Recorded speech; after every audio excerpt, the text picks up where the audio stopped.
আসসালামু আলাইকুম দর্শক, মিয়ানমারের রাখাইনের উদ্দেশ্যে কথিত করিডোর নিয়ে দেশের মধ্যে যে তুমুল উত্তেজনা, আলোচনা সমালোচনার জন্ম হয়েছে, সে বিষয়ে সরকারের যে সবশেষ অবস্থান তা এটিকে আরও বেশি রহস্যময় করে তুলেছে, আমাদের কাছে প্রশ্নবিদ্ধ করে তুলেছে।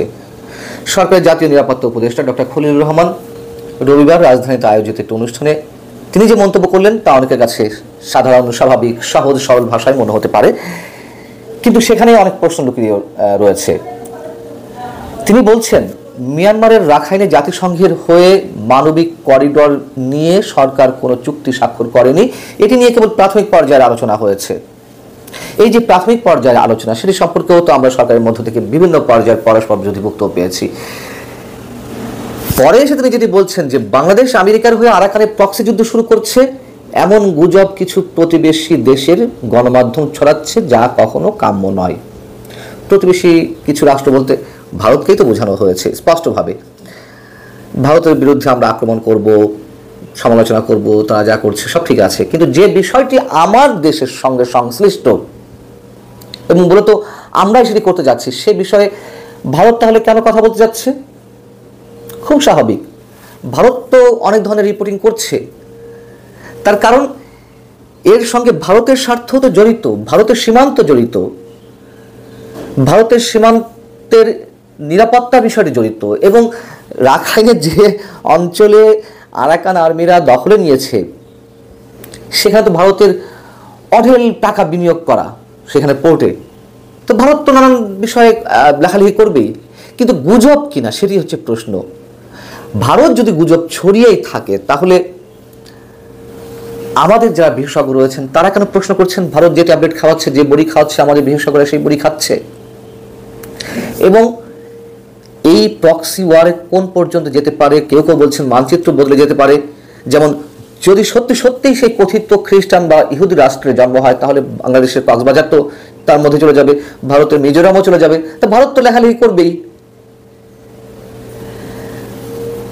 প্রশ্ন হচ্ছে, দেশের যে রাজনৈতিক দলগুলো, বিএনপি সহ যারা এর বিরোধিতা করছে, কেন তাদের সঙ্গে আলোচনা করা হচ্ছে না? তার চেয়েও আগের প্রশ্ন হচ্ছে, যেটি বিএনপি ভারপ্রাপ্ত চেয়ারপারসন তারেক রহমান বলেছেন, যে এটি এই সরকারের কাজ নয়, এই বিষয়ে সিদ্ধান্ত নেবে নির্বাচিত সরকার। আমরা আরো আগে থেকে এই কথাগুলো বলে আসছি। তারপরে প্রশ্ন হচ্ছে, কেন এই কথিত মানবিক করিডোর দিতেই হবে? না দিলে কি হবে? জাতিসংঘ দাবি করেছে, যুক্তরাষ্ট্র পিছন থেকে কাজ করছে তাদের ডিপ স্টেটের খেলা নিয়ে। না দিলে কি হবে?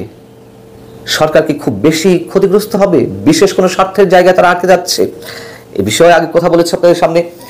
এখন অনেকেই প্রশ্ন তুলছেন, এই সরকারের গুরুত্বপূর্ণ বিভিন্ন জায়গায় কেন আমেরিকার পাসপোর্ট হোল্ডারদের অথবা আমেরিকার সিটিজেনশিপ যারা নেওয়া আছে তাদেরকেই ডেকে ডেকে নিয়ে এসে এইসব গুরুত্বপূর্ণ জায়গায় বসানো হচ্ছে? আমি সবশেষে একটি উদাহরণ দিই। ডক্টর খলিলুর রহমান, তার কিসের পাসপোর্ট রয়েছে, বা ডক্টর আলী রিয়াজ, তিনিও কোথাকার নাগরিক, এইসব নিয়ে তো কথা আছেই। হাসান ফেরদৌস, একজন সিনিয়র সাংবাদিক, 1989 সাল থেকে যুক্তরাষ্ট্রে অবস্থান করছেন, তিনি লেখালেখি করেন চমৎকার, আমি নিজেও তার লেখা পছন্দ করি। হঠাৎ করে দেখলাম গত শুক্রবারের দিকে সেখানকার একটি অনলাইন টেলিভিশনে তিনি সাক্ষাৎকার দিচ্ছেন, টকশোতে আছেন। তিনি দাবি করছেন যে পৃথিবীর বিভিন্ন অঞ্চলে এরকম মানবিক করিডোর দেওয়ার এক্সাম্পল রয়েছে, আমরা কেন দেব না? আমরা দিলে তো আমাদের মান সম্মান আরো উপরে উঠতো, আমাদের স্ট্যাটাস উপরে উঠতো, এবং যেভাবে 12 লাখ রোহিঙ্গাকে 17 সালে আশ্রয় দেওয়া হয়েছে, ঠিক সেই মানবিক কারণেই তো করিডোর দেওয়া উচিত। কি অদ্ভুত কথা, খেয়াল করুন। উনি বলছেন যে আমাদের স্ট্যাটাস আর বাড়তো, আর স্ট্যাটাস বাড়ানোর দরকার নেই ভাই, অনেক বাড়িয়েছি। এবং অবশ্যই আমরা মানবিক, আমরা রাখাইনে যে মানুষগুলো ক্ষুধার্ত অবস্থায় আছে, অমানবিক অবস্থা আছে, তার একটা সুরাহত হোক আমরা চাই, কিন্তু আমাদের প্রচণ্ড ভয়ঙ্কর বিপদের মুখে ঠেলে দিয়ে রাখাইনে মানুষকে উপকার করতে যাওয়া হবে, এটি তো কোনো পাগলও মনে করে না, তাই না? আর হাসান ফেরদৌসদের মতো মানুষেরা বলছেন ঠিকই সত্য কথা, পৃথিবীর বিভিন্ন অঞ্চলে করিডোর দেওয়ার এক্সাম্পল রয়েছে, কিন্তু দেওয়ার পরে অধিকাংশ ওই সংশ্লিষ্ট অঞ্চলগুলো কতটা ঝুঁকির মধ্যে পড়েছে বা কতটা বিপদগ্রস্ত হয়েছে সে কথা তো উচ্চারণ করছেন না। আমরা তো জানি যে সিরিয়ার মধ্য দিয়ে করিডোর করা হলো, সেই করিডোরে কি করা হলো? তাঁবু বসানো হলো, সেখানে কথিত বিদ্রোহীরা ঢুকলো, তারা ট্রেনিং নিল এবং আইএসআই আর আল নুসরা নামের জঙ্গি গোষ্ঠী তারা সেখানে আস্তানা গাড়ল। মানে সেই করিডোর দিয়েই এদের সৃষ্টি। লিবিয়াতে প্রোটেকশন করিডোর দেওয়া হয়েছিল গাদ্দাফির বিরুদ্ধে, মুয়াম্মার গাদ্দাফির বিরুদ্ধে বিদ্রোহীদের জন্য। 1 মাসের মধ্যে সেখানে অবস্থান নেওয়ার চেষ্টা করলো ন্যাটো, এবং তারা ন্যাটো সদস্যের মধ্যে ঢুকে তারা পুরো দেশে তো যা শুরু করলো সেটা আমাদের জানা আছে। গাজাতে, যেখানে এখন এই মুহূর্তে পৃথিবীর ভয়ঙ্করতম যুদ্ধ চলছে, যুদ্ধ বললে ভুল হবে, নির্যাতন চলছে ইসরায়েলি বাহিনী কর্তৃক। গাজার অসহায় মানুষদের সাহায্যের নামে মানবিক করিডোর দেওয়া হলো রাফা গেটে। সেটি কি হলো? সেটি দিতে গিয়ে সেটি আর চোখে পড়লো ইসরায়েলিদের, তারা সেটি দখল করে নিল